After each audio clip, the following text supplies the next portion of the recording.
Welcome to today's episode of the SynBio Transcript. This time, I've got a series of 3 related episodes to talk to you about that all have to do with, if you're an undergrad, how do you get involved in synthetic biology? So the first one that I want to talk to you about is why you should get involved in undergraduate research. And a lot of this applies to whether or not you are interested in synthetic biology. You could be in a wide variety of STEM fields and still benefit from undergraduate research and the advice that I'm going to share with you here. I'm going to have 7 specific reasons why it can benefit you to get involved. And before I get into those, I also want to say that the next 2 episodes are going to be related content. Besides why you should get involved, the next one I'm going to discuss how you can get involved. And then after that, for synthetic biology in particular, there are some experiential learning opportunities that aren't just the traditional undergraduate research. And those could complement or supplement undergraduate research. So that's what you'll hear about 2 episodes later. I'll try to put all of this on the playlist.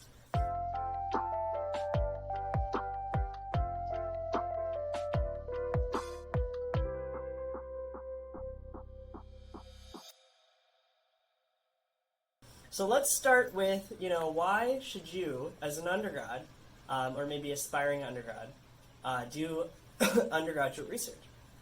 So, my first reason is that you get to explore a topic of personal interest. So when people set up academic research laboratories, they're designed usually to solve one or more problems that are really major societal issues that the investigators, whether it be the principal investigator or the professor or their grad students, are pretty passionate about. For example, you have a lot of labs that are really oriented towards specific kinds of diseases, maybe cancer or other kinds of more drug delivery more broadly. And a lot of times you find people who, have been spending years, if not decades, trying to solve that problem, may have families or personally been affected by that. Then you have a lot of other labs, especially in engineering, oriented towards the climate change problem, sustainability, trying to manufacture the kinds of materials that we need every day to sustain our quality of living, but more efficiently, less pollution, less energy, lower cost. And you'll find that, maybe you are really passionate about one of those things.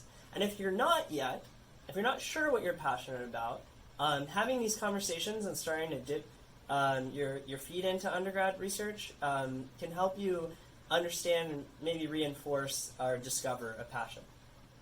Second reason is that for why you should do undergraduate research is that you're going to acquire useful skills. Now, I think a lot of us tangibly and sort of viscerally, when we go into a laboratory environment, even if it's a lab course, which is not at all the same as undergraduate research, by the way, we know that we're gonna work with our hands. And there's some kind of research that's computational too, so it's not all wet lab. Some of it is coding. Even for that, you're performing protocols. You're doing things with your hands. You're actually going through the scientific method, forming hypotheses and testing them. And especially in a wet lab, say in a synthetic biology lab like ours, you're going to be holding a pipette, you're going to be growing cells, you're going to be setting up protocols that amplify DNA, that separate biomolecules, that produce interesting and different kinds of proteins or metabolites. So we know about those kind of skills and how if you're interested in a variety of industrial career paths, entrepreneurship or industrial R&D, you need to have that kind of understanding. You could wait until grad school, but how do you know you want to go to grad school, And is there such a thing really as like too much of those skills? It's always helpful to get a fresh perspective. And so building up those kinds of hands-on skills as an undergrad is very useful. But what I want to add is that it's not just those skills.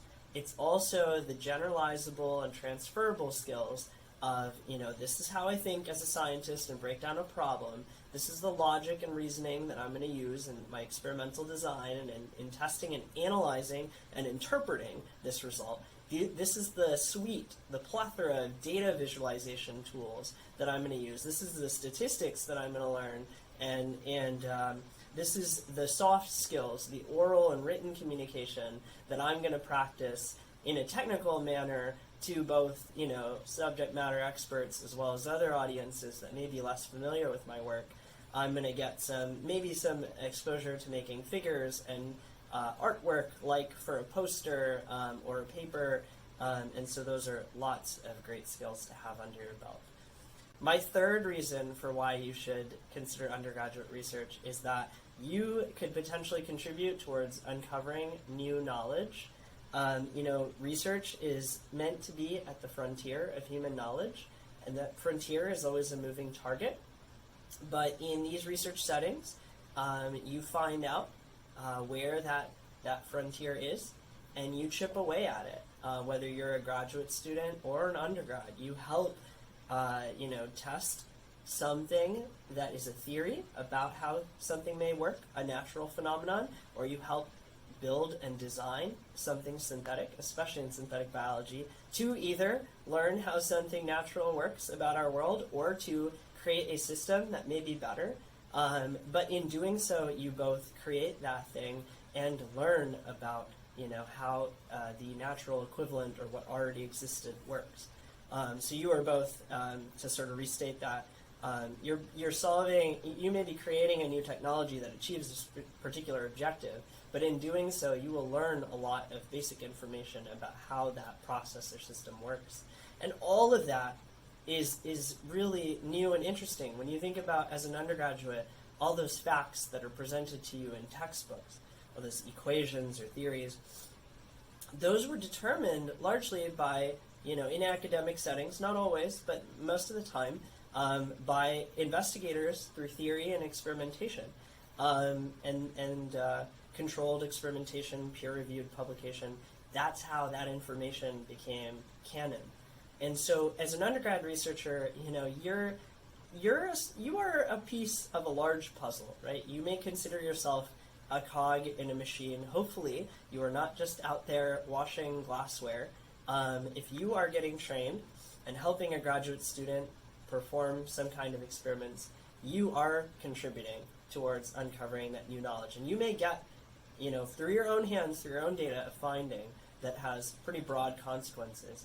A lot of faculty like myself may have an undergrad start to work on a side project direction that could be really promising, but we don't know. Or where we have a direction that is actively interesting, but a graduate student doesn't have the bandwidth. And so you could be put in a position where you do actually help uncover that knowledge. What I want to talk about next, the fourth reason why you should consider undergraduate research, is that you get to know a lot of insiders along the way. And I'm not just talking about faculty here, I'm talking about the grad students. So if you think that you want to go to graduate school, you may have the grades to do it, and you may have the confidence to do it as well.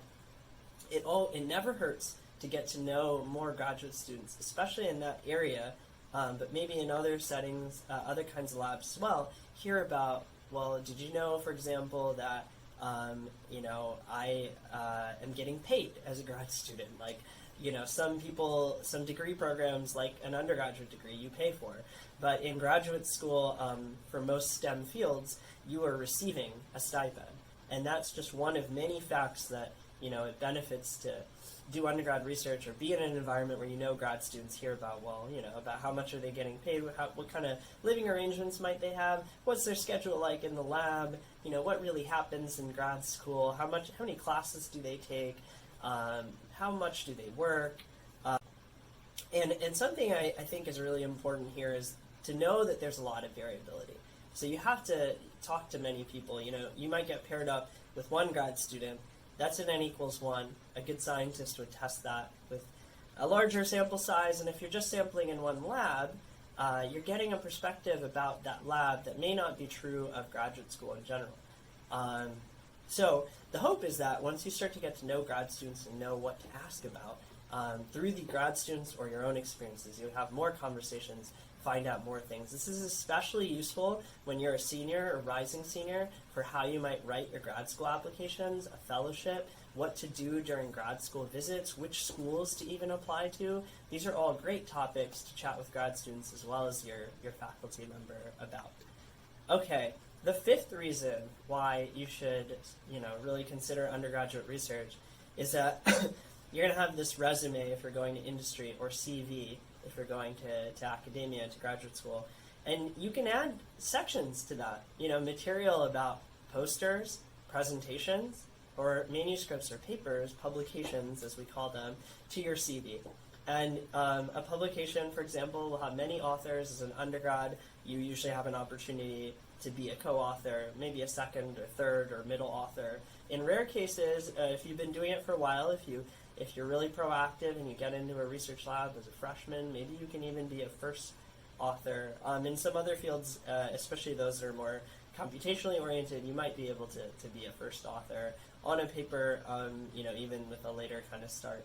And so that can be really cool. Papers are our way of, as a society, really documenting scientific progress and findings and preserving them for eternity after peer review.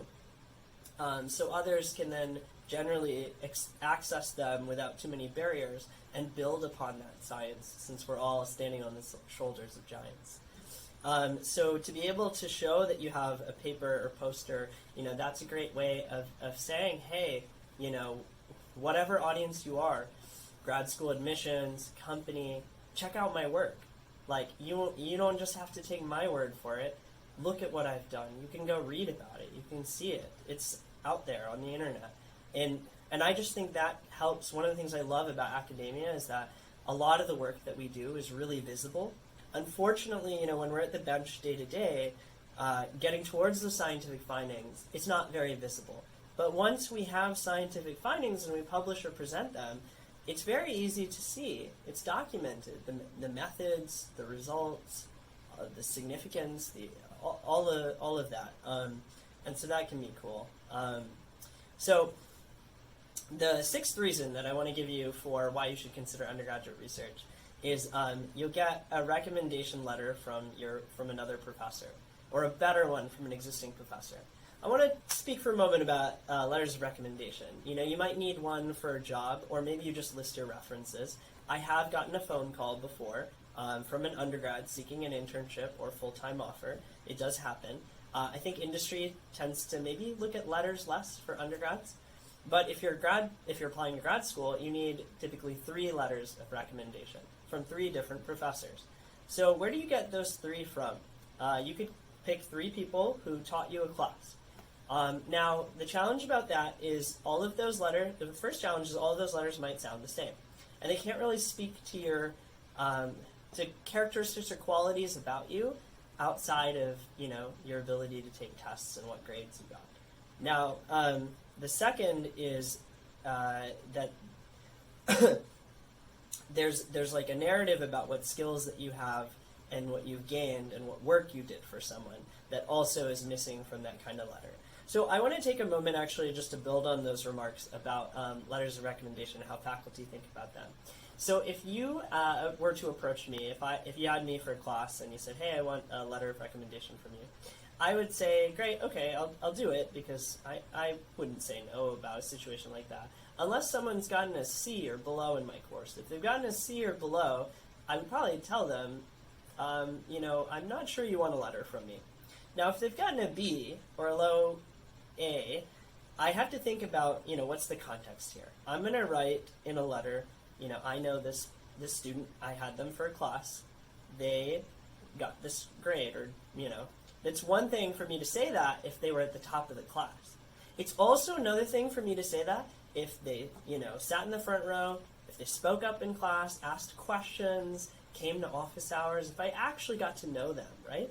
Then I get to write the other sentences that say, I know this person, they worked really hard, maybe they weren't the best test taker, but they asked questions that other students weren't even thinking about. They made me a better teacher. If I can say stuff like that, that's great. I always want to say stuff like that. I hate the feeling of looking at a Word document that's like my letter of recommendation and it's only got a couple of sentences. Give me more.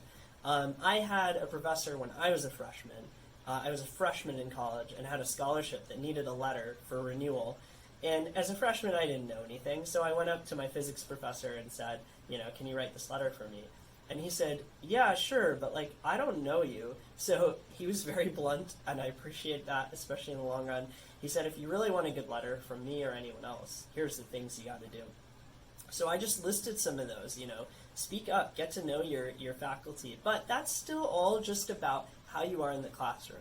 So when you do undergrad research for someone, you're showing an interest in a faculty member's passion.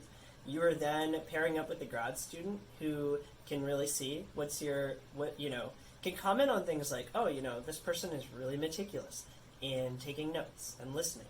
They are fast learner. They, are very attentive. They are very industrious. They're very punctual. They can handle these kind of responsibilities, and they're starting to think independently. They're very excited. They come up with these ideas. That is wonderful. Then that adds to a letter of recommendation. I took this person into my lab because they expressed interest. They worked on this topic, and when they started, they were like this, and now, and those could be good things as well as maybe an area for improvement. And here's the trajectory. Here's what they've been able to accomplish and how important that is. And here's why a person like that would be great working for you. That is like the kind of for a faculty member to be able to write a letter like that. You have to do your part right to make that possible. And then that can really complement the other letters that you might get. So my seventh and final reason, even though there's probably many more, for why you should consider undergrad research is that in most cases you're getting paid, usually on an hourly rate, or a lump sum for a summer RU experience, or you're receiving credit. So like that summer research experience, which could be at your own institution, or I use the term REU, research experience for undergrads. If you're not at an R1 institution, you may have to really pursue the REU avenue, and you may want to otherwise as well for one of your summers to get out to sort of experience a new environment, new research setting, and maybe a more formalized like cohort trading program. But otherwise, you're at your institution in a faculty member's lab over the summer or during the semesters. In the summer, it might be 10 weeks, 40 hours per week full time. In the semesters, you're probably doing, you're probably getting paid somewhere between $10 to $12 an hour. It's not a lot, but it's not nothing. Or you might be receiving course credit towards graduation, which could also be good. It's usually one or the other. Maybe occasionally it's a volunteer situation. There's more that I'll comment on that in the next video about how to actually get an undergrad research position. But suffice to say, there's a lot of reasons here, and it's not for everyone still. But just to recap, my 7 reasons for why you should get involved in undergrad research is to get to explore a topic that you're passionate about, to acquire useful skills both at the bench and more broadly, to contribute towards advancing new human knowledge, to get to know insiders like graduate students and faculty, to add a publication, can you count here, add a publication paper, publication poster or presentation to your CV, that's number 5. 6, to get a great recommendation letter from your PI, and of course you actually have to do a good job to get that, but you get a letter no matter what that can say more about you. And then my 7th and final reason was to get paid or receive course credit towards graduation. So that is all about why you should get involved in undergraduate research. In my next video, I'll tell you about how to get an undergrad research position in a typical university setting. And then the video after that, we're going to chat about other ways that you can get involved.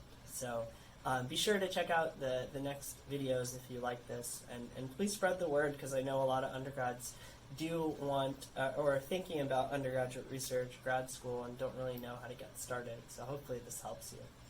All right, stay hungry, my friends. I'll talk to you shortly. Bye.